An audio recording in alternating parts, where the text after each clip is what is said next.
Hello everybody, welcome back once again. Got another quick Clair Obscur Expedition 33 video for you here. This time we're going to be talking about the Act 1 weapons. So let's get started here. And I should say before I talk much about the weapons, basically all of the weapon levels here are the levels that you get either via free upgrades or the base level, right? So oftentimes weapons will get their levels will increase based on fights that you do on the world map or sometimes in the dungeon. So again, I have not upgraded my weapons at all. These are just the levels of the weapons that we get again via either initial level or by getting free upgrades via encounters. So anyways.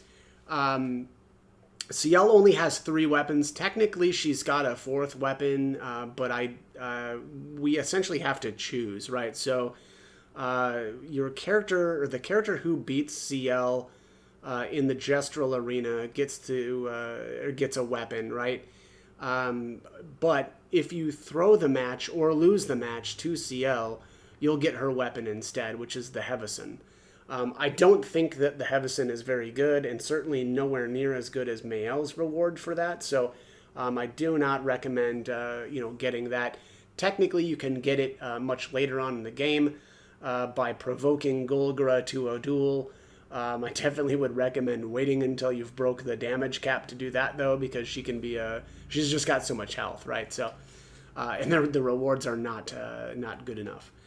Anyways, let's get started, though, on the weapons that she actually does have. So one of them is the Chashian. I don't know if I'm saying that right, but I do like this weapon. Probably my favorite weapon of the, unfortunately only 3 that she gets then during Act 1. Mainly because it's got the luck scaling there. It's already a B. That's pretty impressive for a low level or a level 7 weapon, right? But also the Sun skill's always applying 10 foretell, but all damage taken is doubled. Now, obviously that's a huge downside, but generally I do all of my battles by parrying everything, so I'm not worried about the damage taken doubled, right? So I do like the extra foretell here that you're getting out of that. Then it says the base attack gives 1 moon charge and consumes all foretell to apply burn. I don't really love that, I'll be honest. The part that I don't like is the consuming the foretell, right? It's nice to get the burn, but I don't like that this is consuming it. Base attack giving 1 moon charge, though, is nice as well. You can blow a bunch of free aim shots and then finish up with a base attack, and that'll get you the moon charge. Then lastly there it says 100% increased burn damage in Twilight State. That's always good, right? That's always good to get a little bit of extra damage. Next up is the Rangason. Recover 5% health per foretell applied. That's actually really cool. And especially, focused foretell is going to get basically apply 5 foretell as long as they don't have any foretell applied already. So that's a 25% heal, right? Whenever you're using focused foretell, again, as long as you don't have foretell stacks on it already. I like the agility scaling there. It's already a B. And then healing skills cost 1 less AP. That's okay. Again, I don't really take damage, so that doesn't really do that much good for me, but I can definitely see why this would be a very, very good weapon to use. She has 2 healing skills that I know of off the top of my head. So, reduced AP cost is always a good thing. And then there at the bottom it says 30% increased heal efficiency per moon charge. And then the base attack gives 1 moon charge. So again, very similar to the Chashian in that the base attack is giving the 1 moon charge, but there's no downside to this, right? So I really like that. And again, 30% increased heal efficiency. So, you can really pump out some good heals here with her if you've got a couple of moon charges. And then the Seal Sin is her base weapon, so there's not much to really talk about that. Good scaling. I wish that, like maybe Chashian had agility and luck scaling instead, but that is not the case. All right, so Lune, let's talk Lune. So she's got a bunch of weapons that are very similar. So like the Coralim, the Demonarum, the Lighterum. There's actually one more weapon that we don't have yet, but they're basically all of the different elements, right? So this one's ice, this one's lightning, and then this one's fire. They're all very similar in that the top ability reduces the AP cost of whatever element the weapon is, right? So this one's ice skills cost 1 less AP. This one's lightning. This one's fire. So that's always nice, right? Again, reduced AP costs are always a good thing. And then 20% increased ice damage with skills, whereas this one is lightning damage with skills, and this one's fire with skills. And then starting the battle with one Ursine. Now, level 20 abilities, I don't know if I should even bother talking about these in regards to Act 1 weapons, because you're not going to hit level 20 during Act 1. But that said, oftentimes these weapons are going to increase or give you the extra Earth Stain that's going to help power up those abilities, right? So like ice skills generally will use Earth Stains to increase the power. Same with lightning, right?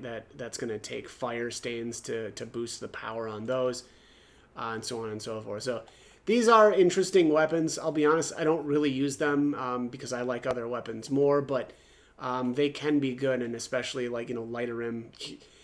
You start out with the Lunarum, and then once you get the Lighterum, this is garbage, right? And you'll probably never equip her base equipment ever again unless you're trying to challenge yourself in some way. Anyways, next up is the Kralum. Now the Kralum I think actually is my favorite weapon in the entire game. Mostly for the level 10 ability there. It says on turn start, if no stains, 2 random stains are generated. That's just a huge advantage for powering up your abilities and making them stronger, or getting to, which is what I like to do, getting to elemental genesis quicker, right? So you can do, let's just say you've got like 1 fire stain, 1 light stain, or 1 earth stain. You can use a tsunami, which is going to get you the other light stain and the ice. And then, boom, the following turn, you're going to be able to use the Elemental Genesis. So I just think that the Kralum is just really, really good. There's one other weapon that's a lot like this, which is the Bedlam, but we won't get that, obviously, until a little bit later. But very similar. The other thing is, though, the Kralum of those 2 weapons, right, because they essentially have the same abilities, the Kralum is actually a stronger one. It's got a better power rating at the end of the game, so... I think that this is my favorite weapon for her in the entire game. So I like the agility scaling. I don't like the vitality scaling. I never build vitality on anybody, so that is one issue that I have with this weapon. But again, I do like the agility at least. And then the level 20 ability, the 1 AP when stains are consumed. Again, that's not going to be something that we're going to be able to do in Act 1, but... good ability once you get to level 20. Lighterum already really talked about this. Lunarum is a base equipment, so again, not really worth having equipped once you get any other weapon. The Patirum is actually a really good weapon. I used this for my Sprong fight when I did him in Act 2, which again, very, very difficult fight if you try to take him on that early on in the game, but I like the level 10 ability there, which is consuming a light stain applies slow to a random enemy. Of course, if you're in a kind of like a boss battle, there's generally only one enemy anyway, and so we know exactly who that slow is going to get applied to. So again, really, really like this one in specific battles. Again, especially like boss battles there where you're trying to keep slow on or reapply slow, but not use an ice skill to do it. So. Very, very cool weapon. Healing skills generate 1 additional light stain. That's great, right? If you're taking damage, just always nice to have an extra light stain around to power up another ability. So, definitely like that about this one. And then base attack generates a light stain. That's cool too, right? Blow a bunch of maybe free aim shots and then end with a base attack. Get yourself an extra light stain. Nothing wrong with that. The Trebuchet, this is another really cool weapon. Generate a random stain on free aim shot. So this is good, I would argue. And actually, I think the Trebuchet is the similar, where they're really good for random encounters, right? Generating random stains with free aim shots, always a good thing. Plus 1 AP when stains are consumed. That's great as well. And then base attack generates 2 random stains. So again, this weapon's actually got a lot going for it. The luck scaling is pretty low, but only a C. But also this weapon is only level 4. So again, actually really like this weapon. I think it's pretty cool. Trubidim, I think I give it the edge just a little bit when we're talking about random encounters. And mostly there because it says free aim shots deal damage to an additional random target. That's really, really cool.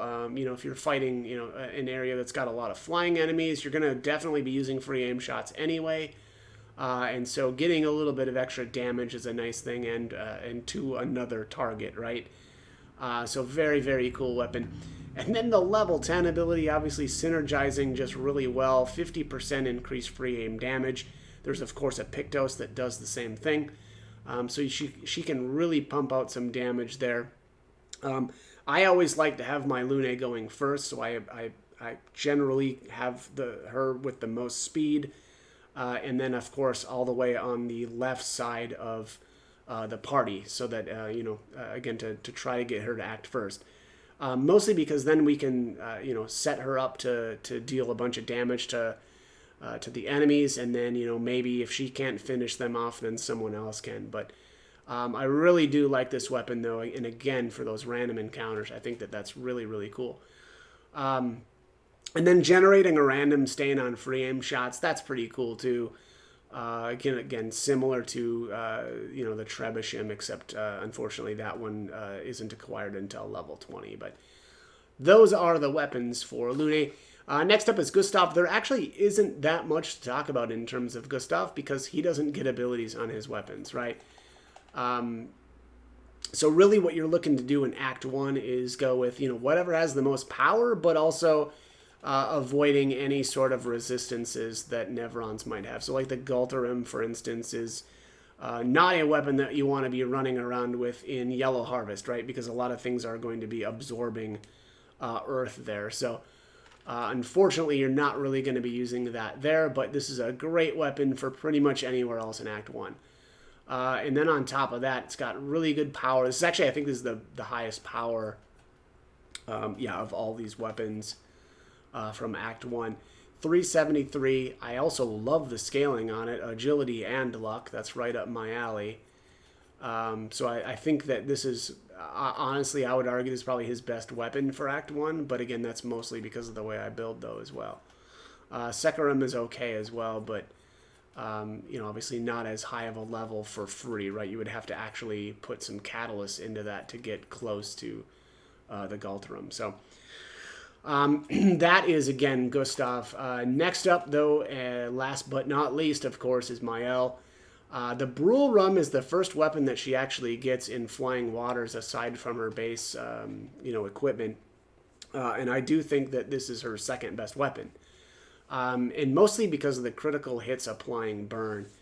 That's just really, really good, especially if you can crit by doing a counter, right? So obviously you have to parry in order to do that, but you can essentially apply burns on the enemy turn with this, right? So that can be a really, really good way to do so.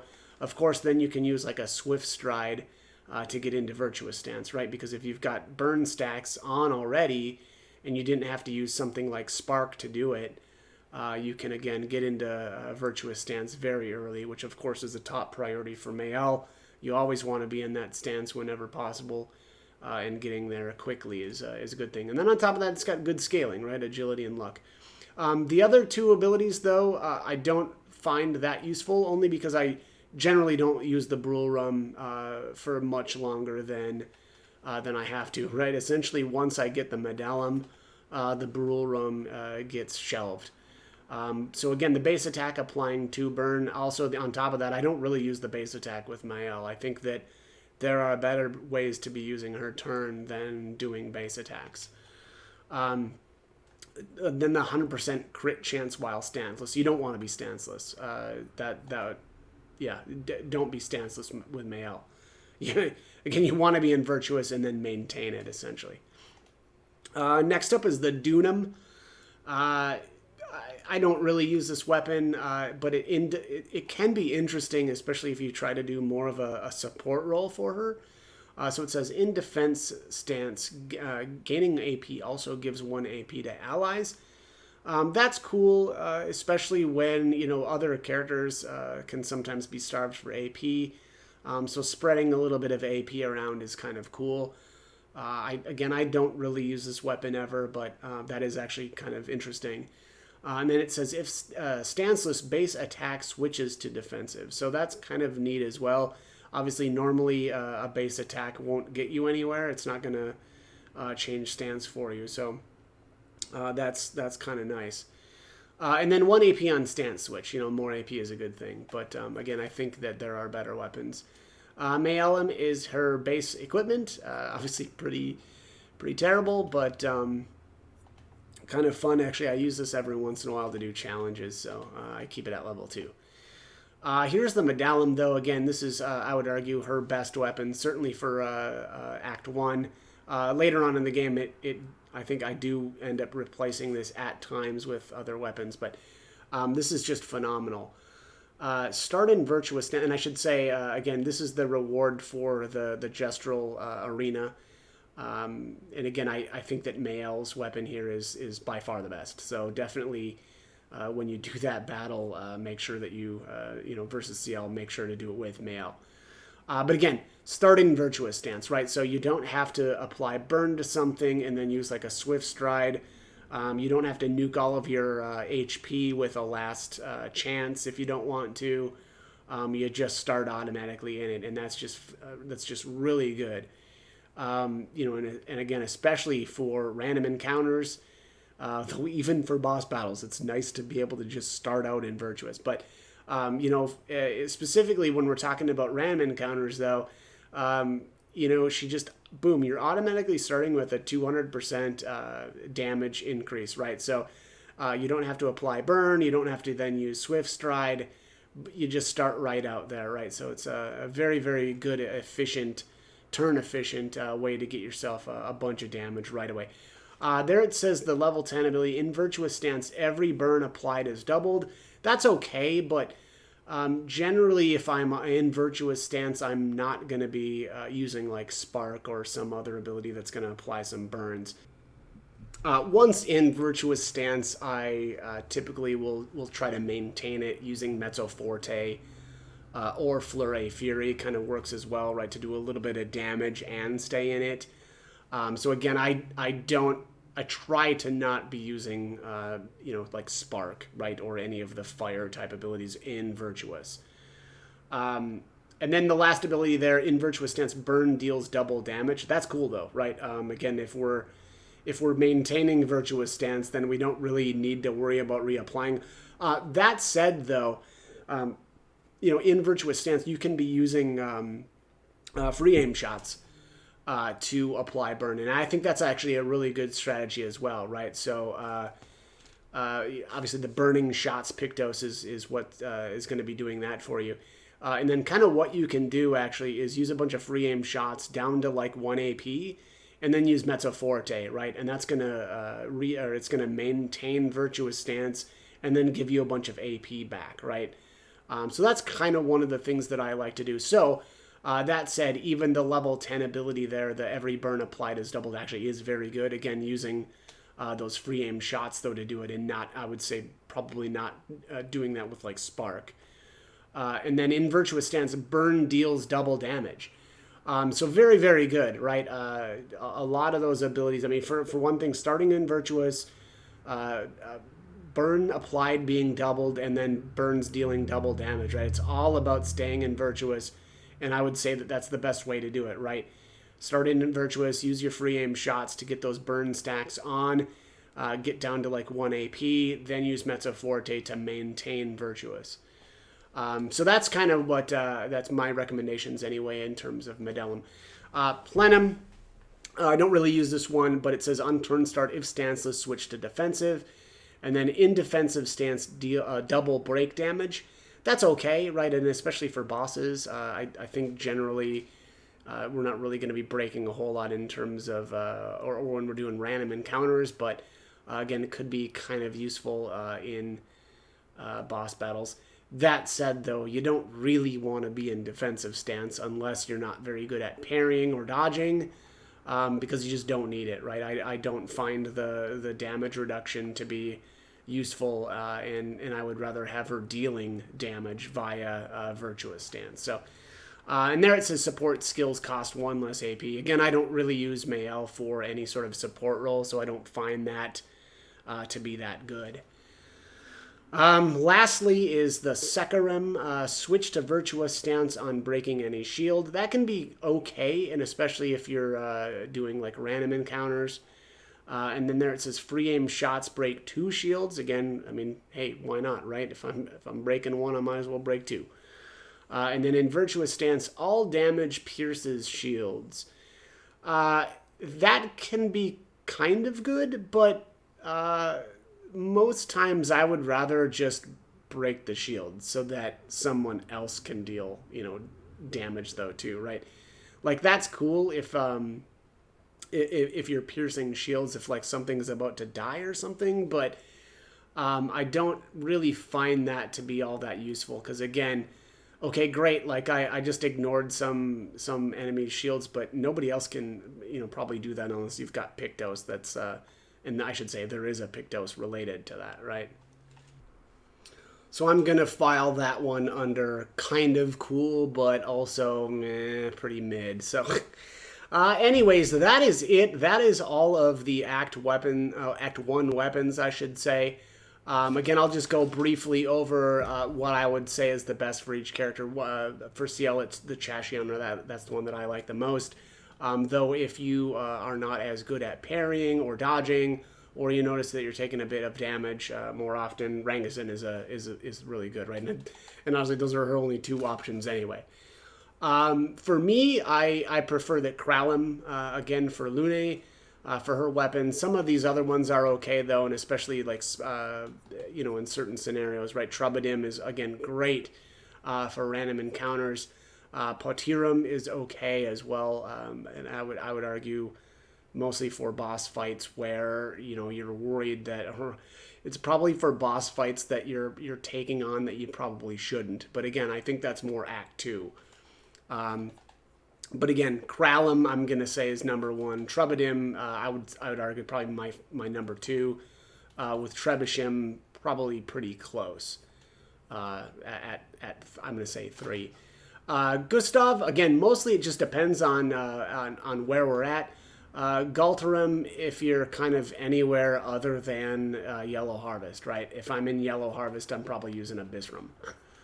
And then Mael, number 1 by far, the Medallum, just not even close. I think once you get this after the Gestural Arena, you're going to be using this for the foreseeable future.